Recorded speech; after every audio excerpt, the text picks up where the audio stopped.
Olá, eu sou a PCNP Silvia e estou aqui para passar algumas orientações com relação à elaboração do relato de experiências concernente ao Prêmio Gestão 2020. Com relação ao relato de experiência, a primeira consideração a ser feita é a seguinte: um relato de experiência é considerado um trabalho científico. Por quê? Porque ele apresenta as mesmas características de um trabalho científico, como uma metodologia bem desenvolvida, relatos com considerações a respeito dos resultados obtidos, ou seja, a diferença entre um relato de experiência e um trabalho científico é que no relato de experiência, os sujeitos, ou seja, as pessoas envolvidas, elas se constituem como locus epistemológico. O que é isso? O lugar da análise do relato de experiência se situa nas narrativas, ou seja, na experiência vivenciada, ok? Então agora eu vou compartilhar o modelo do relato de experiência que consta no edital do Prêmio Gestão, para a gente poder estar entendendo cada parte relacionada a esse documento que será confeccionado pelas escolas.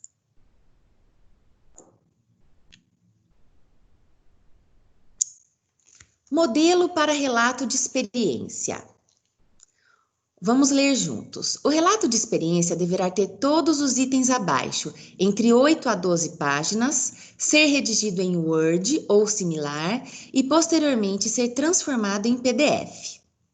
O título do relato tem que ser um título que resuma a totalidade da experiência a ser relatada pela escola. Eu sugiro que o título seja deixado para o final, assim como o resumo de 10 linhas. Ai, perdi aqui. O resumo de 10 linhas, com introdução, metodologia a ser utilizada, breve resultado e conclusão. Esse resumo eu também sugiro que seja deixado para o final, porque a escola ela tem que ter muita clareza daquilo que ela está escolhendo como experiência para ser relatada nesse documento. A hora que a escola tiver com essa experiência totalmente escrita, totalmente comprovada por meio de registros, com tudo muito bem delineado, aí chegou a hora de fazer o resumo e de atribuir um título a esse documento. A primeira coisa a ser ressaltada é que os autores eles têm que compor a equipe de 4 pessoas veiculada pelo relatório. Essa equipe, ela tem que conter o diretor, o professor coordenador e 4 professores, de preferência 1 por área. Então, os autores, eles correspondem aos sujeitos que farão a narrativa da experiência. A introdução deve conter uma página com a apresentação da escola, do problema a ser resolvido, das pessoas envolvidas e do contexto local. Nós chamamos introdução de apresentação do problema. Toda introdução, ela tem que partir, né, do pressuposto daquilo que será tratado no documento. E, nesse aspecto, o edital ele traz algumas questões importantes para serem colocadas na introdução. A partir do momento que você apresenta a escola, o contexto onde essa escola está inserido, quais são os problemas que a escola vivencia no contexto da pandemia e quais os desafios que a escola vivencia para garantir a continuidade do semestre letivo, como garantir a continuidade do processo de aprendizagem diante do contexto pandêmico, da necessidade de isolamento social. Qual é o problema que a escola escolherá para ser resolvido no relato de experiência? A metodologia já corresponde ao como. 1 a 3 páginas com sujeitos, quer dizer, como diretor, como coordenador geral, como coordenador geral, articularam a resolução do problema. Então, desse modo, a escola tem que tornar evidente as reuniões que foram realizadas, quantas reuniões foram realizadas para se discutir e para se propor ações na resolução dos problemas?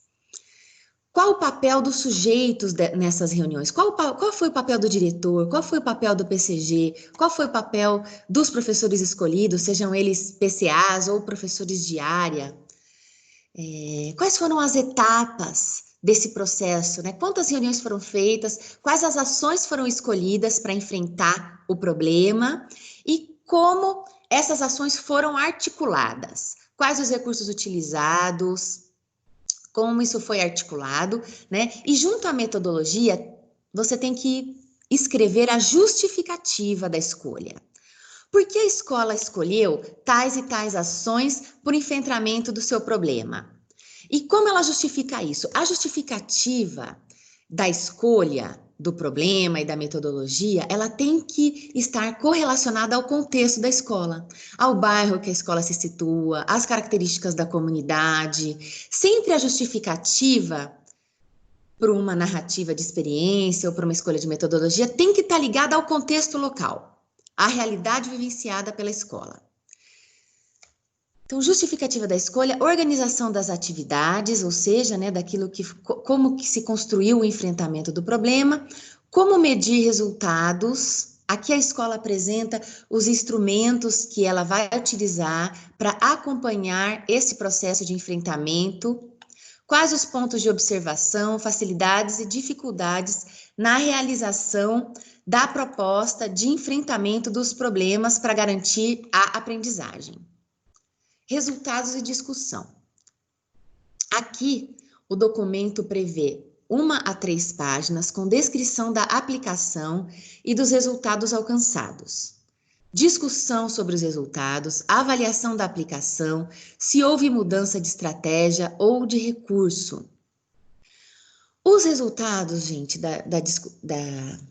os resultados da aplicação da ação, eles são medidos por meio de planilhas, por meio de devolutivas dos alunos, por meio de vídeos gravados pelos alunos. Então, todas as devolutivas, fotos, documentos e links, como está ressaltado aqui, comprovem, essas devolutivas, elas comprovam e elas demonstram o quanto a ação foi eficiente.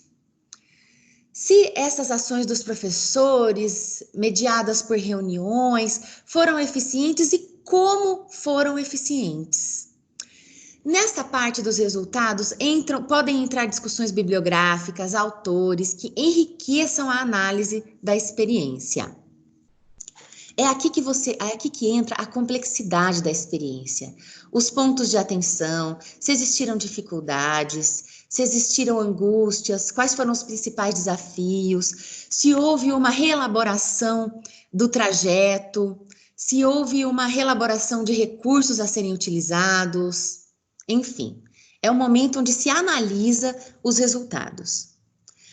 A conclusão, que aqui no documento está pressupondo 1 página, eu chamo de considerações finais, porque a conclusão ela nunca é um ponto de chegada, ela é um lugar da análise. O lugar da análise do que deu certo, do que não deu, quais as complexidades e o que se ganhou de aprendizagem com relação a essa experiência.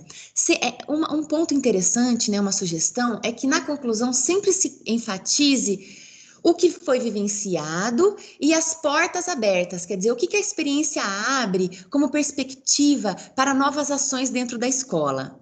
Como essa experiência, ela abre para novas possibilidades de ações, sejam em tempos presenciais ou sejam em tempos remotos. E aqui entra a bibliografia ou algum recurso digital. Eu sugiro que as escolas insiram bibliografias com textos acadêmicos que enriqueçam a análise da própria experiência, que é uma experiência que está sendo avaliada, que está sendo objeto de reflexão, ou seja, é uma experiência que está sendo articulada a uma análise, e sempre uma análise, ela compõe uma elaboração, um encadeamento de autores, de reflexões e de pensamentos, ok? Então, fica aqui minha contribuição. O que vocês precisarem podem me procurar. Meu e-mail é silvia.perez01@educacau.sp.gov.br. Muito obrigada.